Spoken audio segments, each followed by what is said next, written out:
garé. Bonjour à tous et bienvenue sur la chaîne des casseurs.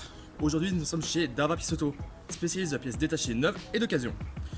Aujourd'hui on va répondre à la fameuse question de qu'est-ce que c'est que la casse.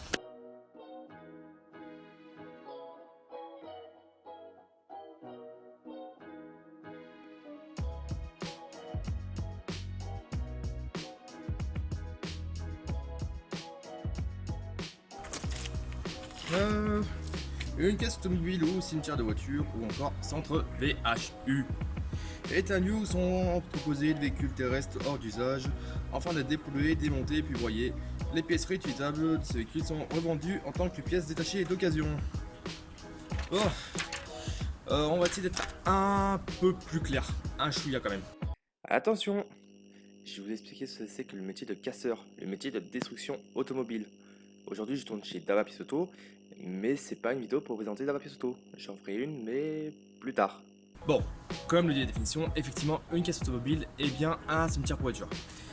Les voitures qui finissent sur la casse sont soit des particuliers qui viennent jeter leur véhicule parce que le véhicule est soit trop âgé, qui ne veut pas faire de réparation, que le véhicule a pris la rouille, ou autre raison, ou choix. Ou soit ce sont des véhicules qui arrivent à la casse qui sont accidentés. Donc les véhicules ne sont pas des particuliers qui viennent les poser, ce sont des véhicules qui arrivent directement accidentés chez nous. Bon, ça, les véhicules accidentés, on en parlera dans une prochaine vidéo parce que ça mérite une vidéo tellement le sujet est vaste. Bon, là vous allez me dire, bon Diane, il est bien beau ton Vito, mais tu vas faire quoi? Tu vas le prendre, tu vas le broyer, tu vas le jeter, merci, au revoir? Non, pas tout à fait. D'abord, on va le rentabiliser. Oui, d'une manière ou d'une autre, il faut qu'on le rentabilise. Déjà, malgré le fait qu'il soit vieux, qu'il soit rouillé, il est accessoirement moche, mais bon, ça c'est mon avis, il a quand même de la pièce de valeur. Soit un phare, un clignotant, un rétro, tout ça, ça se vend. Même la moindre petite baguette, elle se vend. Et oui, la moindre petite pièce a un prix. Aujourd'hui, sur un véhicule qui va finir ses vieux jours à la casse, le véhicule va recycler jusqu'à 90%. Que ce soit de la partie mécanique, carrosserie, habitacle et même les pneumatiques. Depuis le 30 mai 2017, un décret a été voté, le décret numéro 2016-703, relatif à l'utilisation de pièces de recharge automobile issues de l'économie circulaire, et mise en pratique le 1er janvier 2017. C'est-à-dire en résumé qu'aujourd'hui, un professionnel de l'automobile a le devoir de vous proposer de la pièce de réemploi, dite de la pièce d'occasion. Le gros avantage de la pièce d'occasion est surtout son prix, jusqu'à 3 fois moins cher que la pièce en neuf. Et dans certains cas, la pièce en neuf n'est plus fabriquée. Je fais référence aux modèles qui datent d'avant 2000. Tout ce qui est Twingo première génération, les 205, les premières 206 en phase 1, et d'autres modèles, que ce soit par exemple les premières C3. Certains modèles, tout ce qui est pièces d'habitacle, des fois, ce n'est plus produit. Donc ça rien en concession, et il n'y a pas, il n'y a plus, surtout.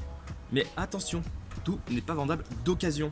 Je fais référence par exemple à tout ce qui est freinage. Ça va être les tambours, tout ce qui est flexible, tout ce qui est mâchoire. Les plaquettes, c'est interdit. Les disques, c'est plus ou moins toléré. Après, honnêtement, je vais pas vous mentir, aujourd'hui, quand vous roulez avec une voiture qui est une banale, une voiture de tous les jours, je veux dire, le disque, je vais le vendre 20 €. En neuf, il est à 30 €. Ensuite, dans ce qui est interdit, il y a aussi tout ce qui est pièces d'usure, comme par exemple les embrayages. Surtout qu'un embrayage, je trouve ça absolument débile. Vous avez payé un embrayage, allez, je dis une connerie, 50 € d'occasion. Il vaut certes le double en neuf. Vous allez changer chez votre mécano va prendre 200 € pour descendre la boîte à vitesse et remettre la boîte à vitesse. Changez l'embrayage, votre embrayage il lâche au bout de 3 mois. Vous avez perdu 250 balles, pour rien. Donc honnêtement, les gars, aujourd'hui, vous c'est filles, hein, on trouve de la pièce à vraiment bon prix, même en neuf. Ensuite, dans ce qui est interdit, tout ce qui est lié à la liaison au sol.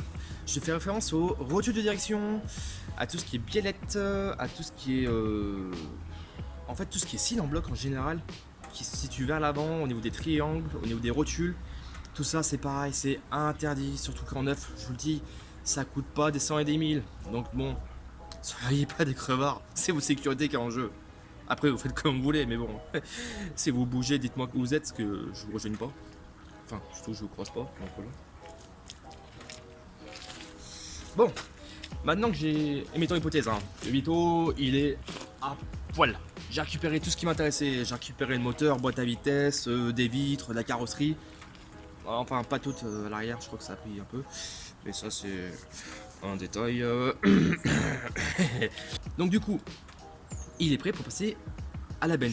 Enfin, au broyeur. Donc, mais d'abord, avant de le jeter et de le passer au broyeur, on va le dépolluer. Donc, qu'est-ce que c'est que déjà la dépollution? Donc, pour commencer la dépollution, c'est-à-dire qu'on va récupérer tout ce qui est polluant. Waouh! J'avais pas deviné que dépollution, il fallait récupérer tout ce qui était polluant. Oh, waouh! J'aurais jamais cru. Merci Dylan. Bon, non, mais honnêtement, plus concrètement, la dépollution, on va récupérer tout ce qui est fluide. Donc dans les fluides, on a tout ce qui est le carburant, soit l'essence, le gasoil. On va récupérer le liquide de direction assistée, le liquide de direction de freinage, le liquide de lave-glace. Oui, le lave-glace, oui, ça pollue aussi. Oui, on va pas le jeter par terre et arroser le potager avec. Non, pas terrible. J'en peux pas de la tomate. Merci, ça ira. Et on va récupérer le liquide de refroidissement. Donc les liquides c'est fait. Ensuite on va récupérer les pneumatiques. Oui, les pneumatiques, on dirait pas comme ça, mais c'est polluant parce que dedans c'est de la gomme. C'est de la gomme avec de la ferraille. Et surtout que cette gomme et cette ferraille, vous laissez dans un champ avec l'eau qui stagne et le soleil, c'est extrêmement polluant. Donc je sais plus précisément ce que ça reflète, mais je vous mettrai un lien dans la description parce qu'il y a des usines de recyclage qui s'occupent de ça et c'est intéressant de voir ce qu'ils font. Le lien sera juste en dessous, ça me fait plaisir. Ensuite, dans les polluants, on a aussi les bonbonnes de GPL. Oui, oui, pour certains qui ne savent pas ce que c'est le GPL, c'est du gaz. Donc oui, il y avait un certain moteur, il y avait des moteurs, enfin ça se fait plus maintenant, ça se fait surtout beaucoup moins. Il y a eu beaucoup d'accidents et c'est très compliqué à entretenir. Et le GPL, oui, c'est du gaz qui mélangeait à de l'essence. Donc du coup, l'avantage c'est que ça permettait de consommer un peu moins d'essence. Sauf que bah, ce gaz, bah, c'est un polluant et on peut pas le laisser dessous. Et surtout que il y a eu beaucoup d'accidents avec ces voitures comme ça au GPL. Parce que des fois la bonbonne, bah... Je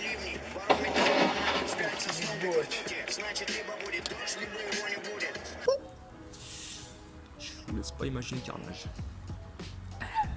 C'est mignon. En parlant de gaz aussi, on a le gaz de la climatisation. Bah oui, oui, c'est volatile et j'ai pas le libérer comme ça et... tu vois ce trou? C'est cadeau la couche d'ozone, je t'en prie, ça me fait plaisir. Donc oui, ça aussi on récupère. On récupère aussi les batteries. Et oui, parce que les batteries c'est polluant, il y a de l'acide dedans et il y a du plomb. Un bon cocktail. Et après tout ce processus, et bah direction le broyeur. Donc après à ce moment-là, bah, c'est des grosses machines qui vont venir, qui vont...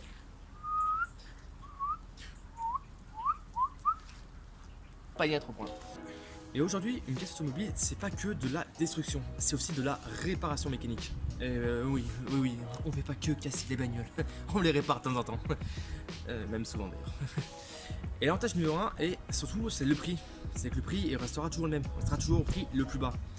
Toi, ton mécano, malgré le fait qu'il soit gentil, qu'il travaille bien, qu'il soit pas chez toi, quand il perd une heure à aller chercher la pièce d'occasion, et bah c'est une heure perdue pour lui. Donc sur la facture, il va essayer de rentabiliser son temps. Donc la pièce, il va faire peut-être un peu plus cher. Et des fois, il va essayer de gratter encore un petit peu pour sa marge perso. Alors que l'avantage de la casse, c'est que bah, le prix, il restera toujours au plus bas, au maximum du plus bas. Après, je suis resté chez ton garagiste, t'en veux pas, hein. Tu sais pas ce que tu veux, c'est tout. Et le deuxième avantage, c'est aussi de faire réparer la casse. Et surtout que, en cas d'imprévu, il s'avère que une autre pièce est défectueuse sur le véhicule, on peut agir au plus vite. Parce qu'on a un grand parc de véhicules et aussi un grand stock. Donc l'avantage, c'est que un imprévu, et bah hop, c'est vite réparé. Alors que ton mécano est obligé de se taper un aller-retour, prendre la pièce et repartir. Donc je t'imagine même pas le temps qu'il va perdre. Ouh là là, t'as pas idée. Mais sinon, hein, fais comme tu veux, c'est toi qui vois, hein. On te force pas. C'est toi qui vois. Bon, ça sera tout pour aujourd'hui. Donc pour conclure, je dirais pas qu'aujourd'hui une casse est un cimetière de véhicules, mais plutôt un hôpital. Un hôpital avec une très grande morgue. Ouais. C'est glauque, mais c'est ça. Ça sera tout pour aujourd'hui. N'hésitez pas à vous abonner, à nous retrouver directement sur les réseaux sociaux du garage. Il y a le Facebook, il y a Instagram. Je répondrai à toutes d'autres questions. Si vous avez des questions, que ce soit par rapport à une demande de pièces, des renseignements par rapport à de la mécanique, au fonctionnement d'une casse, ou même pour me dire ça va. Bah, à part le fait que ça s'appelle, ça va. Bon allez, ciao tout le monde.